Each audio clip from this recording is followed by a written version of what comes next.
Now, a little bit different for us today, talking to Pam Gill about the Karen Hill Tribe exhibition that's on in Denia. Welcome.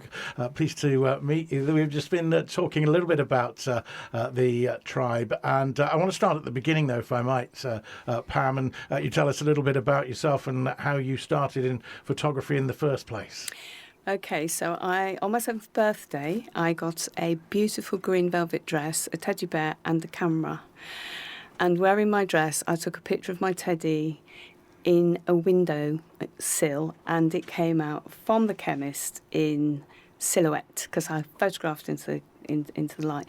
And I went back to the chemist and I said I wanted my money back. I was only 7, and I got a flea in my ear. And I was determined to learn what was going on, and it incited in me this curiosity that I've never really been able to escape from. I probably already had it, but I had this curiosity about finding out, about digging deep, and about meeting people, and as many people as I can meet, and particularly hearing their stories. And so photography was something that you wanted to do from an early age? I knew photography was the only vehicle that would help me do that. You know, I couldn't think of anything else. And what a lovely thing to do, you know, to take photographs. It's just, I never from that day thought of anything else, literally. And I just waited at school. I mean, I was okay at school. I mean, school was quite nice and relaxed in those days. You didn't have national curriculum. So we did used to have photography clubs and things, didn't we? Not in my yours, day. No, I was in the Aero Club.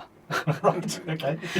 Destroying gliders. But I loved English, geography and history, and they really did come in handy. But I left school at 15 and I just started knocking on doors, and I got a photograph apprenticeship in Hull, in a basement full of rats and things. Sounds like Hull.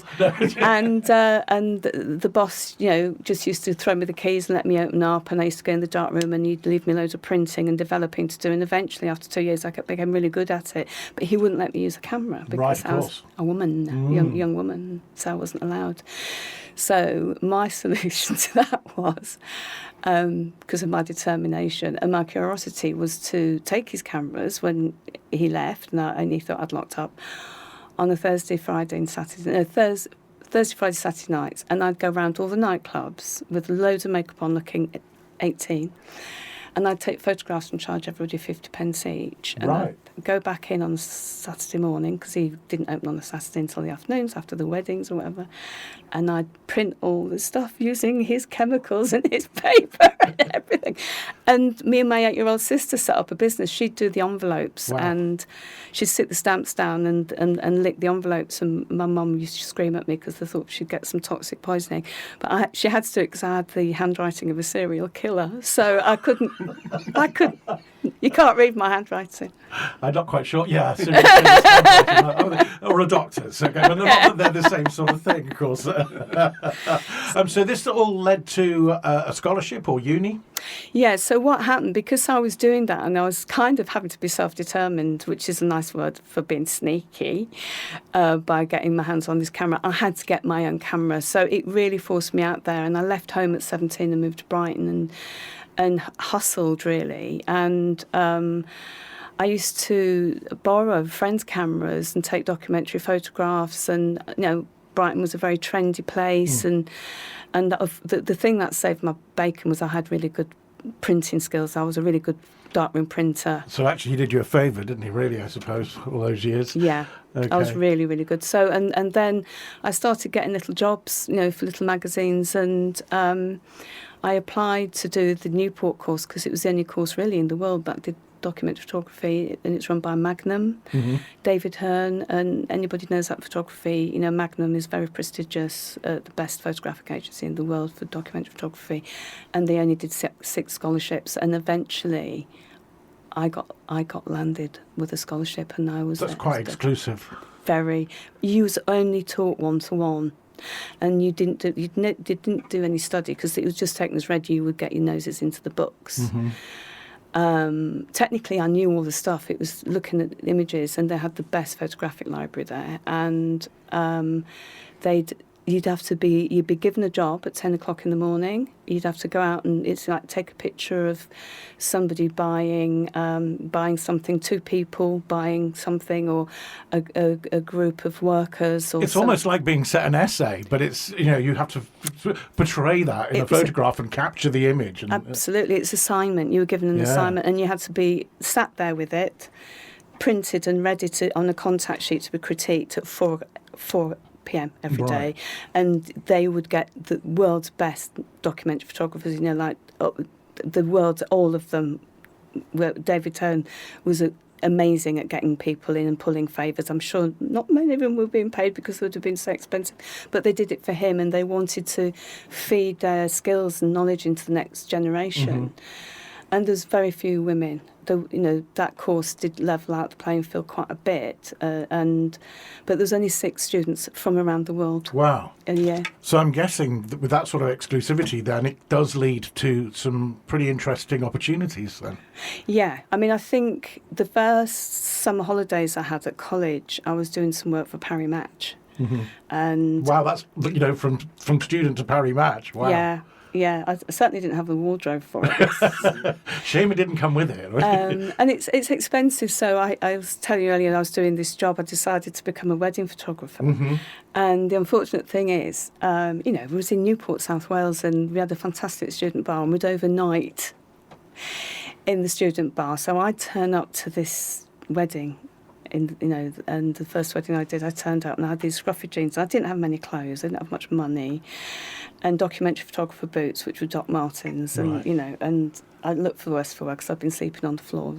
And I turned up for this wedding, and the bride's father sacked me immediately. Before the pictures? Yeah. So I said to him, "Is that because you've just seen me vomiting behind a gravestone?" And he went, "No, it's because you're a lass. We don't want a girl." Oh, really? Of course. So then the bride kicked off. And, that's the last thing he wanted to say. So, all right, then, I'll just this once. And I did these photographs, but I did it as in a documentary photography style. Okay.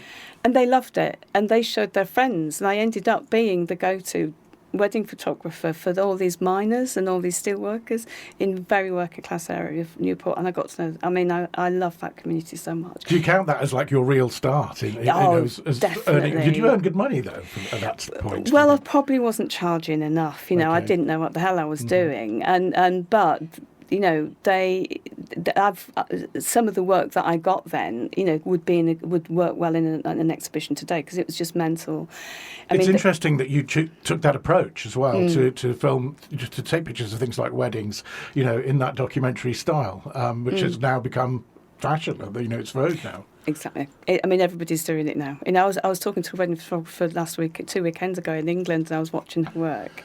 And she knew about my work because she loves documentary photography, which was really nice. But I could just tell the way she was working the room, how she was taking the pictures, and so that really built confidence up as well with different people. And so by the time I was out there, Paris was very posh. That threw me a bit. Everybody was, I had to go and take a picture of Pierre Cardin.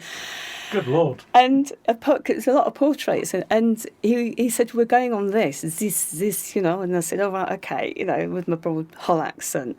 And it was a helicopter. I thought, I'm just going to get out there. I know I'm going to be sick. And I said, I might be sick. And he said, well, it's got to be. And it was just like everybody wanted pictures on their private yacht or private helicopter and stuff. And sure enough, I just managed to belt out 3 pictures, and I opened the door and I managed to the lower. And they had to come back down again.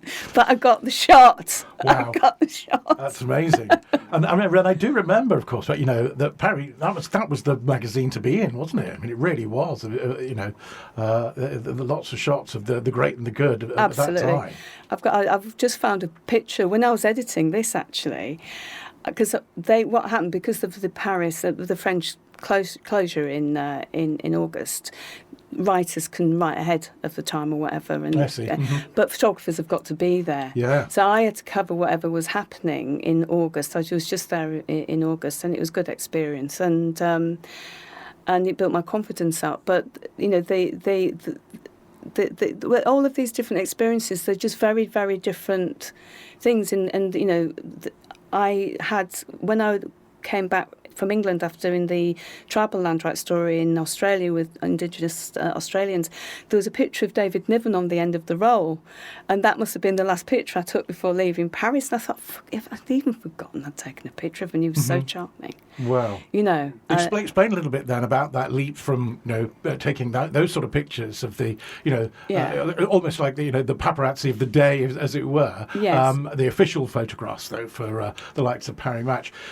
How do you then change track and go to film Indigenous people in Australia and catalogue, if you like, their strife and their fight for their own rights? It's a very different subject matter, I would have thought. I think I do have this curiosity, and tribal people is a good place to take that curiosity. And tribal rights and land rights go together, and tribal land rights and human rights often they're abused over the rights to the land. So if you really want to really make a statement, if you really want to do, for me at that time, if I wanted to do something meaningful in my photography, you can go and cover wars, and I have, because you get paid, and that's what you do. It's you have to do all that. You have to earn your stripes. But for me, a lot of people are doing that. A lot of photographers are doing that. A lot of press photographers are doing that. For me, as a documentary photographer, I was trained by Magnum to get in there closer. And it's more dangerous than war photography, because you'd be surprised. I mean, a lot of things is organised. You're told where to go, where is safe. You to a certain extent, things are as organised as they can be. Managed. Yeah. But in a closed village, no. When I was working with the Karen, they were taking out people every night. There were rogue people that had been in the Burmese military who were being paid a lot of money just to fire their machine guns into the rainforest at night, and they were just killing people willy-nilly. And this was to try and get them to leave or move from the area. Yeah, displace them, and they will not. Tribal people will not leave their land. It's their spiritual home, and you cannot leave them. And this is what we're seeing to this day. What we're seeing in Russia, what we're seeing in Ukraine, what we're seeing in Palestine, everything. We're seeing land rights. We're seeing tribal people who have got this their soul and their heart in their land, and it's a very spiritual thing. So if they have to die, they will die to keep that, and I admire that. And that approach. It's a very big step, isn't it? From that sort of photography at home in Britain, and then going off to places like Australia and Burma, as was. We'll talk a little bit more then about the Karen Hill tribe and the exhibition that's coming up. Talking to Pam Gill about experiences and her photographs through the years. There's an exhibition coming up in Denia. It's until the 3rd of September, and about the Karen Hill tribe. We were talking just before about the fact that you were in Australia filming, taking photographs of Indigenous people, and this, I guess, was the stepping stone to Burma. Tell us a little bit about what happened when you were filming in Australia. Well, I managed to draw the attention of some development agencies like Survival International and Slavery Society. Coming from Hull, Wilberforce and all of that, I'm into the whole abolitionist thing. So, because we were raised on it at school. And an Amnesty and all the work they were doing. And I was based when I was in London, I was based in an organisation called Camera Work, which is was quite a very well-known, internationally well-known organisation. It had dark rooms. It had a fantastic gallery that only showed documentary photography, an amazing magazine, Camera Work magazine, and now students are still studying it, and I keep being asked to go to colleges to talk about what it was like working there, and it's still revered, even though it's not quite the same format. It's still got the gallery, and so I still work from there. And when I'm working, and they were approached by these agencies and said, we need somebody to do this work. And they said, well, Pam Gill's the land rights person here, and, especially in Southeast Asia, which Australia journalistically is part of.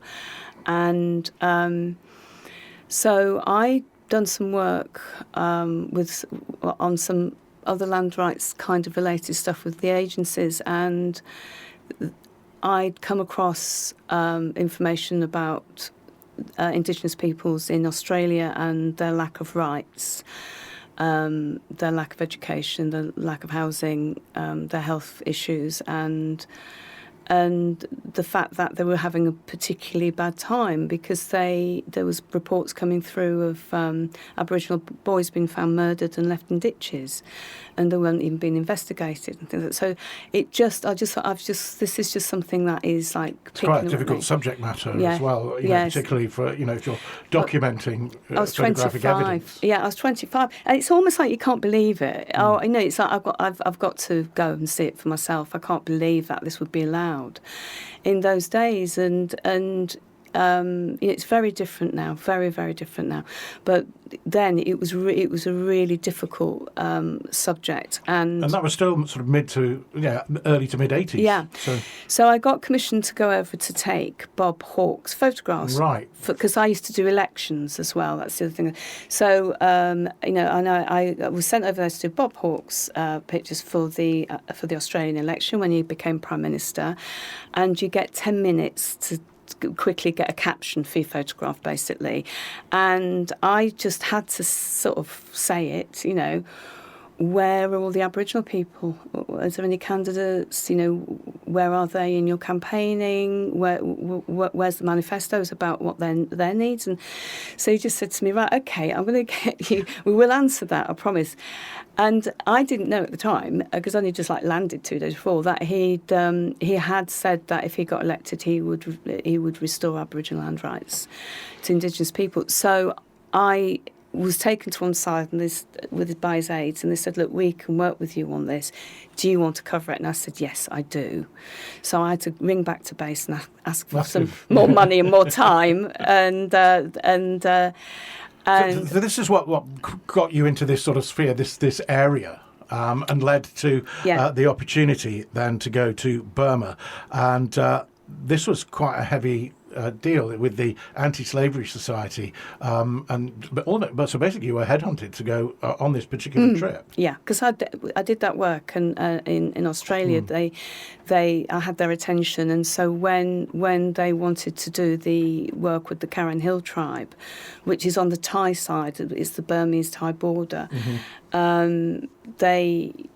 they asked me if I'd be interested, and the thing that really got me hooked in was the fact it was a closed village, and they said it's one of the last closed villages. So what is a closed village? What is a closed village? Yeah. So now a closed village, it's got no track, it's got no road, it's got no access at all. The only way you can get in, it's a tribe, the tribe live in the village, and they're completely self-determined. They grow their own food. Weave their own threads, they grow their own tobacco. The children smoke, but they smoke their own tobacco. Okay. They've got their own school. They've got a little swap shop.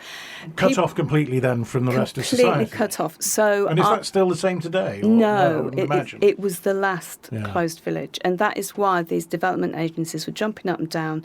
They wanted to take it to the European Court of Human Rights. So they're under threat through sort of forestry and all sorts of different a war, I would imagine. Yeah. So what wasn't a war? It was a war of sorts, but it was a human rights war. So that land was very much, there was doing. Sought after. It was land grabbing, basically.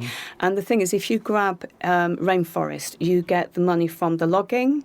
And these were not nice, decent people. They weren't business people, as we should know them. They would get the money. I'm not sure that those sorts of people are in very many parts of the world anyway, are they? No. So they would log the land. They would kill the local people, or they would traffic the local people, and they would then mine for minerals wherever there was minerals, and then they would sell the land to quite big conglomerates. And so you went as this was actually taking place, where they were trying to move these people on. So when I arrived, the first night I got there, so I got into the village. There was me and... Must have been quite a difficult journey, I would imagine, as well. 4 days walking. And when you see wild elephants, you have to go in the river.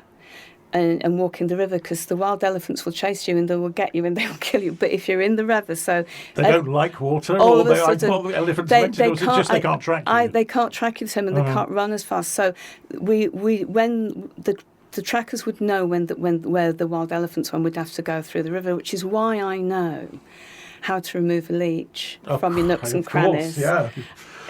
All the tentacles out and everything. You won't get any infections. So you have to learn some skills, okay, on all different bases. But they would be hacking through. There's no roads, and when you get there, the first thing I got into the village. It was late at night, and I was sleeping on the floor of one of their huts, which are beautifully made out of bamboo, and we went to sleep because there's no electric or anything, and there was bullets just going over my head through the thing. So and this is all part of the campaign to... I was sleeping with their baby next to me, and they had another baby in a sling, and they were just trying to displace the people. And then they said that some people came in who said they were soldiers, and they would help them be self-determined and give them some soldier skills. But in fact, they were actually collecting intelligence on who to grab. Right. I see. So they were actually physically removing people as well. So lots of different ways, but actually ethnically cleansing the area, I suppose. Absolutely. And what you'll see in the photographs is you'll see, obviously, the exhibition's on at the beautiful Con Alma in Denia, which is Simone, who owns it, talked me into doing it, because I said it's not an easy thing, it's got to be a soft edit, because people are going there with the children to eat in a restaurant. So it's been edited sympathetically. You've had to take things out that you might... So how do you still portray the whole picture of what went on? Well, the thing about documentary photography is it tells a story. Yeah. So you can't expect people... If it's documentary photography is normally in a newspaper, so it's got a story next to it. So you have to know the story to understand the pictures, really. And when you know the story, you can see the anxiety in the people's faces. You can see that they're clinging on to their children. They're holding them differently. They've got a look in their faces. And there was a group of people who were rounded up to be taken out of the village. And we knew they were being taken to be trafficked, and they would not be going back to that village. And we knew that this was the end. The village was dying, and the people the older people and the men that they didn't want, they would just sadly they would end up being killed and shot. Did anything happen? Were you able to, from the documentary evidence, from the interviews with the people that were being persecuted? We mentioned the Anti-Slavery Society. Was this taken to the Court of Human Rights? They fought tirelessly. All the agencies fought tirelessly. The Anti-Slavery Society, and Dr. Julian Berger was a genius. And he'd been brought up, his land rights specialist that had been brought over from... sadly he's passed now, from South America, and this is all he did. And he had 2 doctorates, and he was just a genius at this stuff. And his presentation to the European Court of Human Rights with my photographs of documentary evidence, and there's no way you can find out what happened, because that land was just gone. Yeah, it was bulldozed kind of thing, So, but what I did do is some of the people I took pictures of, I did try and find them, and I kept going back to Thailand and trying to track them down. Yeah, because originally the Karen Hill tribe, as we understand it, came from Tibet, but have settled in various parts of Thailand and what is now Myanmar. And are there any still left in Myanmar? Certainly there are in Thailand, because the first thing you see when you Google the Karen Hill tribe is an opportunity to go on a holiday to see them, which perhaps isn't run in the best way that is in the interests of the people, but perhaps their only way of getting some income for a displaced population like that. Yeah, people don't realise that when they're going to these tourist villages, what they're seeing are people that are their only choice is to work in the tourist villages, and they're probably been, taken advantage of, and they haven't got the right. They don't. When the British used the Karen Hill tribe, Karen people, to fight in 2 world wars, and there was hundreds of thousands in the days of Burma, and hundreds of thousands of people fought. A lot of people lost their lives, and the British government promised them self-determination in their own land. When it came to it, when they went into negotiations with Burma, that became Myanmar, they said you can have the lot, and they just said to Karen, you've got to throw your lot in. with the Burmese. Well, after the years of abuse, that was never going to happen. So these people are stateless. Thailand doesn't recognise them, neither does Burma. So they're stateless, and that makes them very vulnerable. And if you haven't got any rights, open to abuse. It's you're open to abuse. And they at that time in the 80s, sadly, people were going over to Thailand for the sex tourism, and that's the other thing that happened. I came back and I started attacking the red tops about advertising sex tourism, and they used to say, they didn't call it that, but they were saying father and son tours, or stag parties go there. And so we set up the Prostitutes Union of Thailand, was worried about the safety of these small children that were being trafficked into sex tourism in Thailand, and they're from their own ethnicities, and they asked these agencies to do something about it. It's all very, very interesting. The exhibition then on until the 3rd of September At Con Alma. At Con Alma. That's Gabrielle Moreno, number 23 in Denia. Pam, thanks so much for coming in and telling us all about it. I could talk forever. We have to go. Thank you very much indeed.